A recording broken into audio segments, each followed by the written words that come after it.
Guys আমাদের বাসায় আজকে হবে হলো ভাপা পিঠা। তার জন্য এই জায়গায় হলো গুড়, নারকেল স্লাইস করে কাটা, পরে কোরানো, এই যে গুড়ি চালের, এই জায়গায় ভাপানো হবে। দেখেন গাইস কি করে বানাই, দেখেন চালের গুড়ি, কোরানো নারকেল অনেকগুলো করে, তারপর হলো মিঠাই,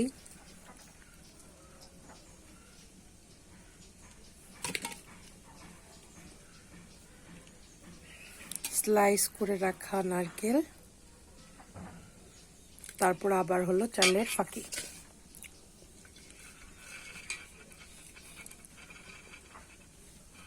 দেখেন এভাবে নেটের কাপড় দিয়ে পরে এগুলা দিতে হয়। আর আমাদের ইতিমধ্যে একটা হয়ে গেছে, এই যে আমার আম্মু এখন নামিয়ে নিল গরম গরম ধোয়া ওঠা ভাপা পিঠা।